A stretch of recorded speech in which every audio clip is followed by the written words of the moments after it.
Shalom, puji Tuhan, saudara yang dikasihi Tuhan. Kita melihat sesuatu persoalan yang datang kepada kita. Namun kerap kali kita tidak pernah melihat bagaimana hubungan kita dengan Tuhan. Kita selalu melihat persoalan, kesulitan, tantangan, penyakit.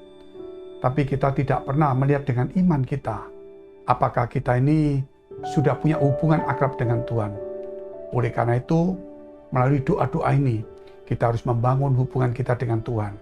Bukan lagi satu doa rutinitas, bukan lagi satu doa agamawi, tetapi penuh kerinduan untuk bisa bersekutu, bergaul akrab dengan Tuhan. Untuk bisa berbincang-bincang. Bukan hanya saudara kita memberi laporan-laporan, tetapi kita ingin memberikan apa saja di hati kita, supaya Tuhan menyelidiki kita, dan Tuhan memberikan kepada kita firman-Nya. Kita tunduk kepala kita berdoa dahulu. Terima kasih Tuhan Yesus, terima kasih supaya pada kesempatan ini Tuhan jauhkanlah daripada kami agamawi. Jauhkanlah daripada kami Tuhan doa-doa rutinitas, doa-doa yang sebagai laporan-laporan saja. Buat supaya hati kami, Tuhan, roh kami juga jiwa kami untuk Tuhan menghiasi doa ini bukan hanya sebagai sesuatu kebiasaan, tetapi sesuatu kerinduan untuk berjumpa, untuk bergaul akrab dengan Tuhan. Engkau memberkati setiap kami di tengah-tengah kesulitan, di tengah-tengah penderitaan, pergumulan, di tengah-tengah Tuhan persoalan begitu membelit kami, bahkan mungkin tidak ada pertolongan dari tempat lain, serta tidak ada harapan. Tetapi dengan Engkau Tuhan, kami mohon pertolongan, karena hanya Engkaulah yang sanggup untuk memutihkan segala sesuatu yang merah seperti dosa kami. Engkau yang sanggup Tuhan menyucikan segala dosa kami yang betul-betul sudah merah padam. Kiranya Engkau yang bisa menjadikan apa yang tidak mungkin menjadi mungkin. Bahkan Engkau menjadikan apa yang tidak ada menjadi ada. Terima kasih Bapa, sembuhkan, pulihkan setiap kami. Demi nama Tuhan Yesus, kami sudah mengucap syukur dan berdoa. Haleluya. Amin. Mari kita lihat firman Tuhan dalam kitab Mazmur. Kita lihat dulu, yaitu Mazmur 17 ayat 1 sampai dengan ayat ke-8. Doa Daud. Jadi Daud pun berdoa sebagai seorang raja, yang juga seorang yang dikejar-kejar, seorang pahlawan. Dia tetap doa. Oleh karena doa itu bukan sesuatu program saja, tetapi doa itu satu hubungan pribadi. Doa itu satu ketetapan. Bukan satu kegerakan yang sebentar ada, sebentar nggak ada. Tetapi itu seumur hidup seperti nafas kita. Doa Daud, dengarkanlah Tuhan perkara yang benar. Perhatikanlah seruanku. Berilah telinga akan doaku dari bibir yang tidak menipu. Daripadamulah kiranya datang penghakiman. Matamu kiranya melihat apa yang benar. Bila engkau menguji hatiku, memeriksanya pada waktu malam, dan menyelidiki aku, maka engkau tidak akan menemui sesuatu kejahatan. Mulutku tidak terlanjur tentang perbuatan manusia sesuai dengan firman yang engkau ucapkan. Aku telah menjaga diriku terhadap jalan orang-orang yang melakukan kekerasan. Langkahku tetap mengikuti jejakmu, kakiku tidak goyang. Aku berseru kepadamu, karena engkau menjawab aku ya Allah. Sekali lagi, aku berseru kepadamu, karena engkau menjawab aku ya Allah. Sendengkanlah telingamu kepadaku, dengarkanlah perkataanku. Tunjukkanlah kasih setiamu yang ajaib, ya engkau yang menyelamatkan orang-orang yang berlindung pada tangan kananmu terhadap pemberontak. Peliharalah aku seperti biji mata. Sembunyikanlah aku dalam naungan sayap. Jadi di sini kita melihat Daud itu berdoa. Bagaimana dia mohon supaya Tuhan mendengarkan doanya. Memberikan perhatian kepada doanya. Ya, memberikan telinganya kepada doanya. Dan Daud juga berkata bahwa kiranya dia dilindungi seperti biji mata. Dari sini kita melihat pergumulan begitu luar biasa apa yang dialami oleh Daud. Tetapi satu hal, Daud dia tidak melihat begitu banyak musuh. Memang dia tertekan oleh persoalan begitu banyak, tetapi dia membawanya datang kepada Tuhan. Persoalan datang kepada dia, musuh datang kepada dia, dia datang kepada Tuhan. Kerap kali ketika ada persoalan, justru saudara, kita itu lari menghindar. Sebenarnya bukan kita harus lari menghindar, tapi kita harus datang kepada Tuhan.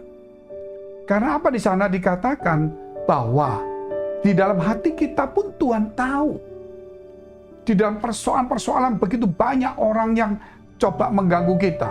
Namun dikatakan bahwa jalan hidup kita harus sesuai firman Tuhan. Mulut kita tidak boleh ada penipuan. Tidak boleh ada dusta. Sampai Daud berkata, Tuhan, Engkau yang melihat semuanya itu. Untuk menjadi orang-orang yang seperti Daud, saudara, tidaklah mudah. Karena kesalahan kita banyak di faktor di mulut kita. Yaitu penipuan, bohong, kata sia-sia. Tetapi kita lupa untuk memperbaiki ini.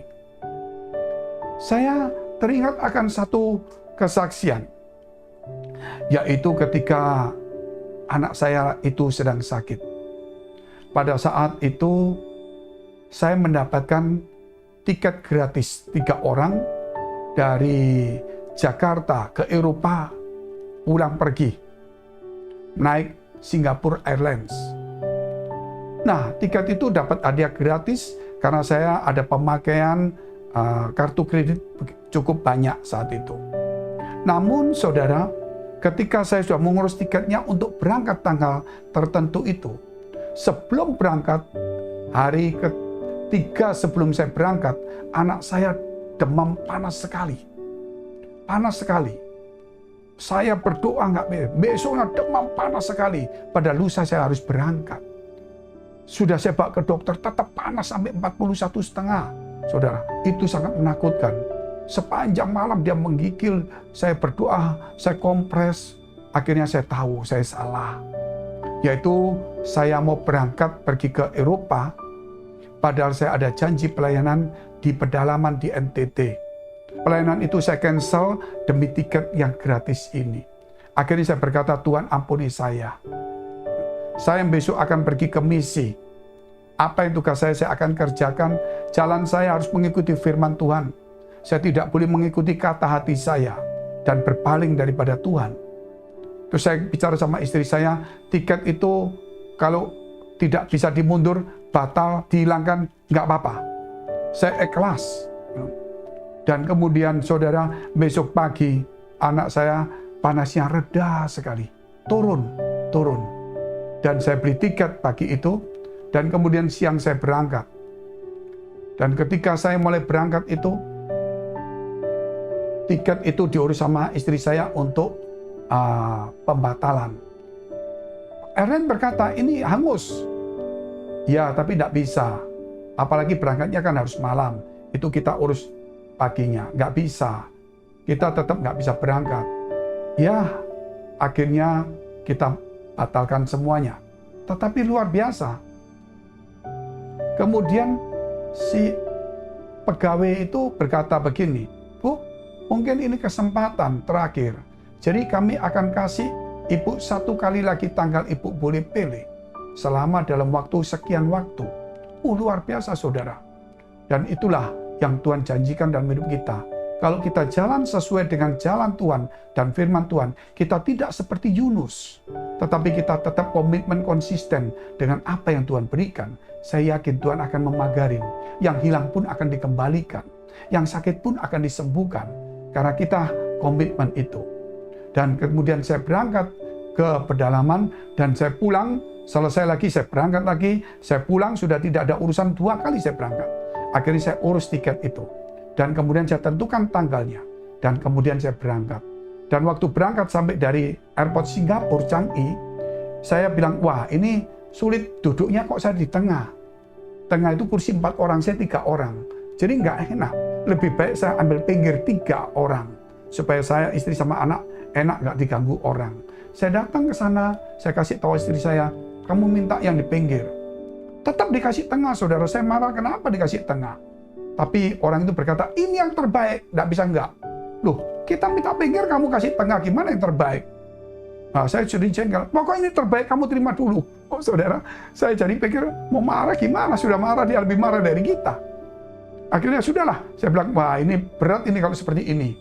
Ternyata waktu saya masuk, tunjukkan tiket ini dari yang jaga pintu itu. Bukan sini pintunya, sebelah sini. Saya terkejut, kenapa sebelah sini? Ini tempatnya bisnis kelas, kalau ini ekonomi kelas. Bapak Ibu itu ada di bisnis kelas. Luar biasa sekali saudara. Ternyata setelah saya menunda, bukan tiket itu hangus, namun dipindahkan ke bisnis kelas. Itu nggak main-main. Perjalanan ke Eropa, saudara. Itu sekitar 14-15 jam. Wah, luar biasa sekali. Tuhan kalau menjamu kita, sama seperti yang dikatakan oleh Raja Daud. Dia menjamu kita di hadapan lawan kita. Artinya, di tengah persoalan kita, di tengah masalah kita, Tuhan masih menjamu. Oleh karena itu, perbaiki langkah kita. Perbaiki hubungan kita dengan Tuhan. Tetaplah kita menjadi biji mata Tuhan. Mari kita tunduk kepala, kita berdoa. Terima kasih atas kebaikan Tuhan bagi kami semua. Sucikan hati pikiran kami Tuhan. Supaya kami boleh layak di hadapan Tuhan. Supaya kami tetap komitmen, konsisten di dalam jalan Tuhan. Supaya kami tidak berbelok ke kiri dan ke kanan. Supaya Tuhan, kami tetap menjadi biji mata Tuhan. Kiranya Tuhan Engkau memberi kepada kami kekuatan. Supaya kami tetap di dalam firman Tuhan. Terima kasih Bapa.